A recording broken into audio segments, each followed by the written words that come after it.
Miss Saxon shall never be the wife of Mr. Mallow." Jennings shrugged his shoulders. "I do not see how she can stop the affair." "Oh, yes, she can. The mother is on her side." "Ha! I thought there was some work of that kind." "Hear me!" cried Mrs. Herne, imposing silence with a gesture. "Basil Saxon is in love with Maraquito, and she can twist the poor fool around her finger. She agrees to send him away if Mrs. Octagon stops this most absurd marriage." "Which she has done." "And which she will continue to do," said Mrs. Herne decisively. "The mother does not wish Basil to marry my niece, though she is quite as good as they, if not better." "Well," drawled Jennings, rising, "I now know why Mrs. Octagon has acted in this way. There's no more to be said. Are there any further questions you wish to ask me? Remember, I go abroad forever next week. You will never see me again." "I think I have asked you everything. By the way," Jennings balanced his hat between two forefingers, "I suppose your niece's complaint is incurable?" "She thought so until lately, but she has consulted a specialist who tells her she will walk again in a few months."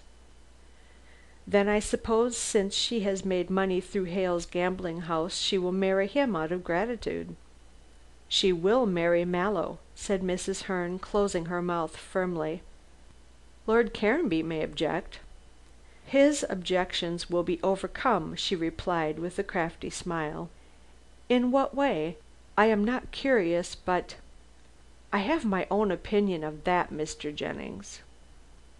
"Well, I should like to know how the obstinate objections of a firm old man like Caranby are to be overcome." "Ah, now you wish to know too much," said Mrs. Herne, laughing, and moving towards the centre of the room. "I refuse to tell you that.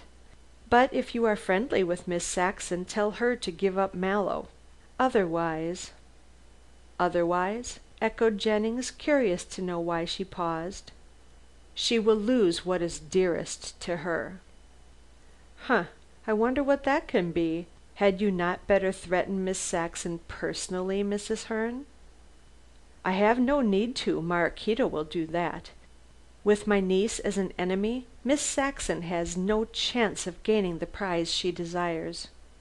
"But you reckon without the feelings of Mr. Mallow. He loves " "He does not! He does not!" cried Mrs. Herne, pressing one hand to her heart and speaking fiercely.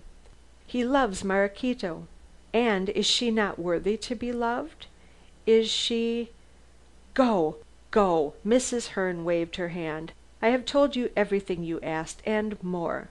Should you require further information about Maraquito's love, I refer you to herself." "Oh, I am not interested enough in the matter to ask her," said the detective, and bowing to the lady who had sunk on to the sofa, took his departure. A strange idea occurred to him, suggested by the agitation of Mrs. Herne.